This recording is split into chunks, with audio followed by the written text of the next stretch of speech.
एक जंगल में एक खूबसूरत नीलो चिड़िया अपने पति के साथ रहती थी। एक दिन नीलो चिड़िया अपने पति से कहती है, राजू जी, घर का सारा अनाज खत्म होने वाला है।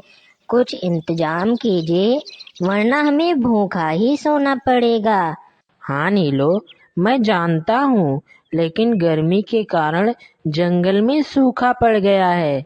हमारे आसपास का सारा अनाज खत्म हो गया है। अब हमें क्या करना चाहिए? नीलो, शायद हमें ये जंगल छोड़कर किसी और जंगल में जाना पड़े। पास ही सुंदरवन नाम का एक सुंदर सा जंगल है।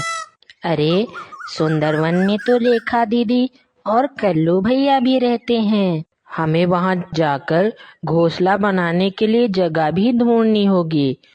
हम रेखा दीदी के पास चलते हैं, वो हमारी मदद जरूर करेंगी। मुझे नहीं लगता कि वो हमारी मदद करेंगी। पिछली बार भी उन्होंने हमें धोखा दिया था। ऐसा नहीं है, अपने ही तो अपनों की मदद करते हैं। हमें एक बार कोशिश करनी चाहिए। हाँ, ये बात भी सही है। हम कल सुबह कल्लू भैया के पास जाकर देखेंगे। ठीक है। सुबह होते ही दोनों सुंदरवन की ओर निकल पड़ते हैं। सुंदरवन कितना अच्छा है, चारों तरफ हरियाली है। यहाँ अगर जगह मिल जाए तो क्या ही कहना। हाँ नीलो, बहुत ही अच्छी जगह है। कल्लू काका का घर आ जाता है और दोनों वहीं उतर जाते हैं। अरे रेखा दीदी, दरवाजा खोलिए। कौन है दरवाजे पर? दीदी, हम हैं, राजू। दरवाजा खुला है राजू, अंदर आ जाओ। नमस्ते भैया। नमस्ते नमस्ते, कैसे हो राजू और नीलो? हम ठीक है भैया, आपका आशीर्वाद है। बड़े दिन बाद आए। भैया, बात ये है कि हमारे जंगल में दाना खत्म हो गया है, इसीलिए हम यहाँ अपना नया घोंसला बनाना चाहते हैं। ठीक है, जगह की कोई कमी नहीं है। हमारे घर के पीछे बरगद का पेड़ है, वहीं पर बना लो। ठीक है भैया, हम वहीं पर बना लेंगे। राजू और नीलो के जाने के बाद रेखा कल्लू से कहती है, तुमने राजू को बरगद के पेड़ पर घोंसला बनाने को कहा है, लेकिन वहां तो वो लंबी गर्दन वाला भूत रहता है। हाँ रेखा, मैं जानता हूँ, लेकिन उसे अच्छा पेड़ क्यों दूं? उसके लिए वही बरगद का पेड़ सही है। बेचारे को उल्लू बना दिया।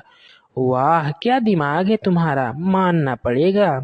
राजू और नीलो अपने घर आ जाते हैं। दोनों सुबह होते ही बरगद के पेड़ पर जाने की तैयारी करने लगते हैं। भगवान का बहुत बहुत शुक्रिया कि हमें घोंसला बनाने के लिए जगह मिल गई। मैंने कहा था ना, कल्लू भैया हमारी मदद जरूर करेंगे। हाँ नीलो, तुमने बिल्कुल सही कहा था। अब बस हमें सुबह जाकर अपना घोंसला बनाना है। जल्दी सो जाओ, हमें कल सुबह जल्दी जाना होगा। सुबह होते ही दोनों बरगद के पेड़ पर आ जाते हैं। तभी वहाँ वही भूत आ जाता है, जिसकी गर्दन बहुत लंबी होती है। अरे नीलो, ये कौन है? अरे, मुझे लगता है ये कोई राक्षस है। डरो मत छोटी चिड़िया, मैं बुरा भूत नहीं हूँ। बस मुझसे सब डरते हैं और मुझे कोई अपना दोस्त नहीं बनाता। क्या तुम मेरी दोस्त बनोगी? मैं तुम्हारी मदद कर सकता हूँ नया घर बनाने में। हम जरूर आपके दोस्त बनेंगे। हाँ, हम जरूर बनेंगे। तुम्हारा बहुत बहुत धन्यवाद छोटी चिड़िया। तुम पहले अपना नाम बताओ। जी, मेरा नाम नीलू है। और मेरा नाम राजू है। हम आपको क्या कहकर पुकारे भूत जी? तुम मुझे भूत जी ही कह सकते हो। अगर तुम चाहो तो मैं तुम्हारे लिए नया घर बना सकता हूँ। जरूर भूत जी। फिर क्या था, अचानक पेड़ की डाली पर एक चमचमाता घर बन जाता है। नीलू और राजू यह देखकर बहुत खुश हो जाते हैं और भूत से कहते हैं, वाह भूत जी, आपके पास तो जादू है। आपका बहुत बहुत धन्यवाद। रेखा उसी पेड़ पर बैठकर उन सब की बातें सुन रही थी। उसे नीलू की खुशी देखकर जलन होने लगती है।